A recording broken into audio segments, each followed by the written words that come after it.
A coin has two sides, but for the Bitcoin, it has got many sides, or you can call the Bitcoin having no sides at all.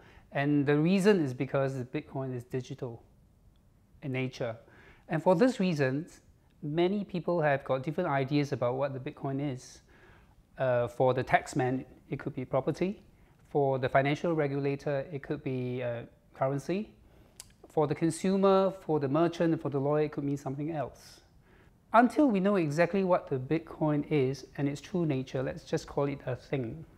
A thing in digital form, right, that can be used to exchange goods and services, or to exchange cash, such as Singapore dollars or US dollars.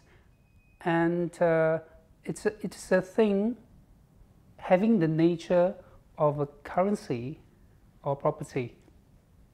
But it's not exactly a currency as you know it or a property as you know it. The currency has got, for example, is usually backed by a government. We call it legal tender.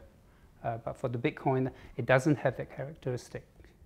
As far as property is concerned, the usual characteristic is that it is capable of being kept or possessed. But the Bitcoin does not share that quality. So occasionally, some people would regard to the Bitcoin as analogous to a bank account. But you immediately see that a bank account is a debt that the bank owes you. For the Bitcoin, it is a willing buyer and willing seller. And somebody must be prepared and willing to accept your Bitcoin in exchange for a good or a service. And sometimes the Bitcoin is compared to a stored value card. Again, the stored value in the card is backed by some financial institutions. Others consider the Bitcoin as air miles. Again, the airline, right, has a contractual arrangement with the consumer to make certain arrangements in respect of the air mile. I wouldn't view the Bitcoin as an alternative payment system to the current traditional modes of payment systems like the credit card payment, the stored value card payments, and to the usual marketplace payments.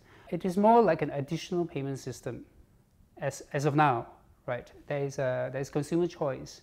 For some reasons, the consumer may not be able to use a credit card to pay for goods and services, and the Bitcoin offers is an additional mode of payment for the consumer. So from this perspective, it is a good thing. And Bitcoin is innovative. And for that reason, the regulators, I believe, should step aside and see how the innovation develops. And in order for innovation to freely develop, it is important for the regulators to have a light touch approach to Bitcoin. And that is important. We do all understand that regulators are concerned about tax and anti-money laundering and some other legal issues. Those are pertinent issues, but those are also issues in any traditional form of payment systems. One big issue about Bitcoin is the issue of trust. And compared to traditional forms of payment systems, one argument is that Bitcoin is not as secure as traditional modes of payment. Every payment system has got its quirks. And as far as security is concerned, every payment system suffers or faces security challenges. Ironically, for the digital payment, the digital wallet of Bitcoin, you have to treat, for example, the digital wallet as a real wallet. And this wallet has to be kept by you in a safe, and where there's a lot of money or Bitcoin put into that wallet, it should not be disclosed. So you find yourself in a situation where, even though you're dealing with Bitcoin, which is a digital currency, you have to treat it like as if it is cash. Put in a real purse for you to put it aside in a safe. And that is the way to help secure your Bitcoin and your Bitcoin value. There are many things that the consumer can do, and this is just one example. And security should not be insurmountable.